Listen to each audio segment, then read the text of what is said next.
সাংবাদিক ইন্দ্রনীল দত্তের মাতৃবিয়োগ, চলে গেলেন শিলচর তারাপুর ধর্মপ্রাণ মহিলা দীপা দত্ত। গত 31শে জানুয়ারি বিকেল 3টায় তিনি শেষ নিঃশ্বাস ত্যাগ করেন। মৃত্যুকালে তার বয়স হয়েছিল ৭৯ বছর। রেখে গেছেন দুই পুত্র নবারুণ ও ইন্দ্রনীল, পুত্রবধূ সুপর্ণা এবং একমাত্র নাতি নির্ঝর দত্ত সহ অসংখ্য আত্মীয় স্বজন।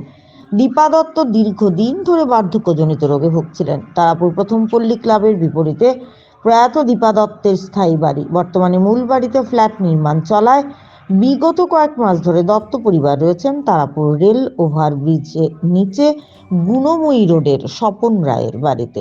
তার কনিষ্ঠ পুত্র ইন্দ্রনীল দত্ত যুগশঙ্কর হাফলংয়ের স্টাফ রিপোর্টার।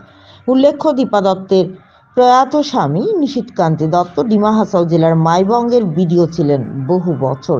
সদালাপী, মিষ্টভাষী ও অত্যন্ত অমায়িক স্বভাবের দীপা দত্তের মৃত্যুর খবরে ঘনিষ্ঠ মহলে শোকের ছায়া নেমে এসেছে। 31শে জানুয়ারি শিলচর শ্মশানঘাটে তার অন্ত্যেষ্টিক্রিয়া সম্পন্ন হয়েছে।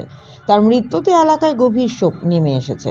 সাংবাদিক ইন্দ্রনীল দত্তের মার প্রয়াণে শোক প্রকাশ করেছেন যুগশঙ্খ পত্রিকার চেয়ারম্যান বিকে নাথ, হাফলংয়ের সাংবাদিক এল.কে. হ্যাংনা, পঙ্কজ দেব, বিপ্লব দেব, পঙ্কজ টিমুং সহ শিলচর ও গুয়াহাটির একাধিক সাংবাদিক। এছাড়াও শোক প্রকাশ করেছেন রাজ্য শক্তি মন্ত্রী তথা হাফলংয়ের বিধায়ক নন্দিতা গারলোসা, উত্তর কাছাড় পার্বত্য পরিষদের সিএম দেবলাল গারলোসা, পার্বত্য পরিষদের লাংটিং কেন্দ্রের পরিষদ সদস্য জিতি থাউসেন, শিলচরের সাংসদ রাজদীপ রায়, প্রাক্তন সাংসদ সুস্মিতা দেব, এনএফএল-এর জেনারেল ম্যানেজার চেতন কুমার শ্রীবাস্তব, ডিআরএম প্রেম রঞ্জন কুমার, সিনিয়র ডিসিএম রমেশ কুমার মাহাতো।